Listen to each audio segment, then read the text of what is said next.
Israel is at war. We didn't want this war. It was forced upon us in the most brutal and savage way. One of the biggest fears in the world since the beginning of this war between Israel and Hamas militants has been that the war would spill over into another country. Declaros, because Israeli Prime Minister Benjamin Netanyahu's announcement that we will bring a new order to the Middle East made everyone shudder. The feared was finally realized. Come on, let's see what's going on together. The Iranian-backed Hezbollah has fired guided missiles and artillery shells at the disputed Sheba Farms border area. This made the Israeli army very angry. After that, the Israeli army launched artillery attacks on the Lebanese border, which is patrolled by the United Nations. Israel's breakthrough here has been great.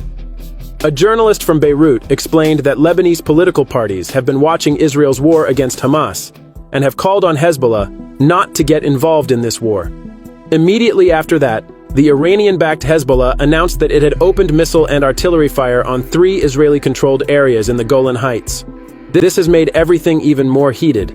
No casualties were reported following this attack. Earlier yesterday, the Israeli military said it opened artillery fire on an area of Lebanon where cross-border mortar fire was launched. In statements to the press, the Israeli military warned Hezbollah not to get involved in the conflict with Hamas. The Israeli military announced yesterday afternoon that it had deployed troops against a suspected leak from Lebanon. A local radio station stated that this happened in the central part of the country's borders. In the north of Israel, Palestinian Hamas militants, who organized a mass infiltration from the Gaza Strip, brought tensions to nirvana. In a statement, the Israeli military said it had received a report from Lebanese territory that a number of suspects had infiltrated into Israeli territory. Currently, Israeli soldiers are stationed in this area. Israel's army radio gave the location of the attack as close to Adamat, opposite the Lebanese border towns of Alma al-Shaib and Zahadra. Shortly after all this, along the Israeli-Lebanese border, 4 Palestinian militants brutally broke through the fence and infiltrated Israeli territory. As a result of the infiltration of Palestinian militants into Israeli territory, the Israel Defense Forces had a quick response to these militants. During the mutual fire, 2 of the Palestinian spies were killed. One of these Palestinian militants also fled to Lebanese territory. The Israeli military unit later announced that the deputy commander of the 300th Brigade, Lieutenant Colonel Alim Abdullah, had been killed by the militants. In addition, at least 5 Israeli soldiers were injured for various reasons. This painful loss of its soldiers has shaken Israel very deeply. The Lebanese militant group Hezbollah, on the other hand, denied that it had anything to do with the operation. The Israeli military unit took immediate action in response to the violation, killing a large number of militants who crossed into Israeli territory. The Israeli army, which is already still experiencing the pain of its losses, did not give the militants any opportunity to escape. The Israeli army has deployed helicopters to ensure the security of this area. It is expected that more details about this place will be revealed at this time. In response to the violation, an Israeli military unit carried out airstrikes on 3 military positions belonging to the Hezbollah terrorist organization, including 2 observation posts and an emergency decoy point. In addition, the Israeli army opened artillery fire on the area. Meanwhile, 2 mortar bombs decamped from Lebanese territory in northern Israel. After that, an alarm was raised throughout Israel. There were no casualties as one of the mortar bombs launched into Israeli territory fell on Lebanese territory. Schools in southern Lebanon will be closed tomorrow due to rising tensions, according to Lebanese media. The Israeli military has confirmed that a senior Israeli officer was killed in a clash with militants on the Lebanese border yesterday. The Israeli military has released that soldiers and aircraft have killed 2 militants who entered Israeli territory. The Israeli military said the dead militants were members of Hamas.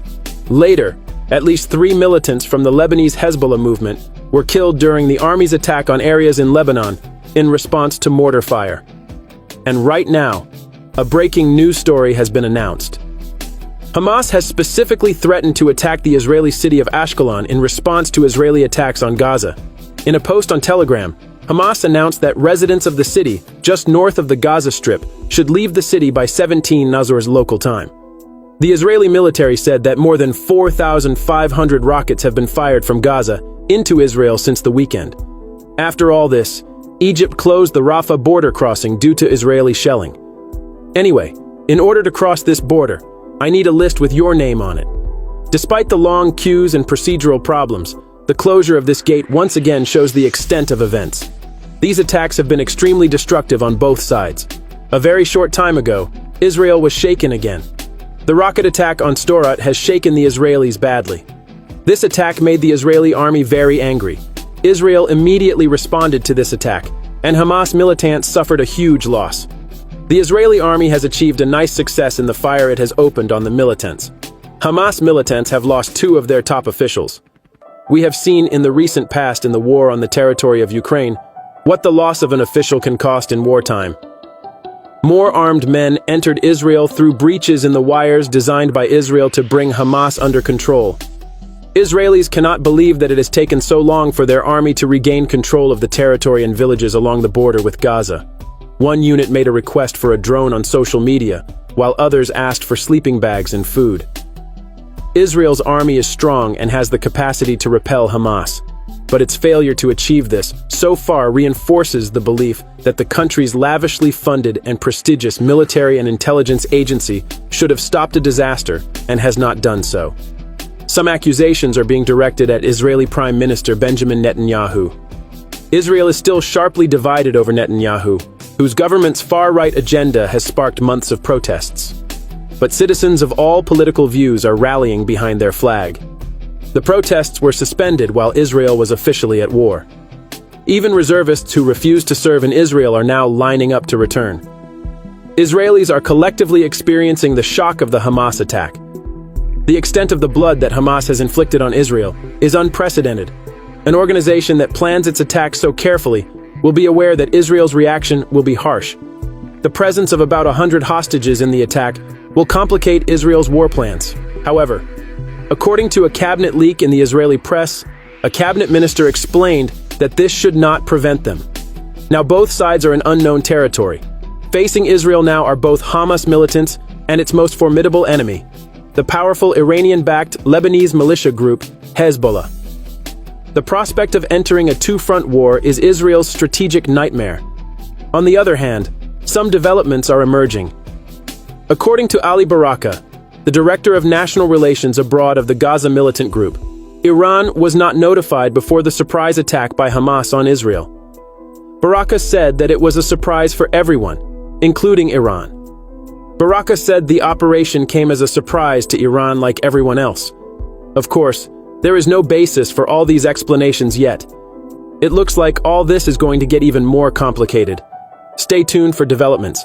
Thank you for watching us.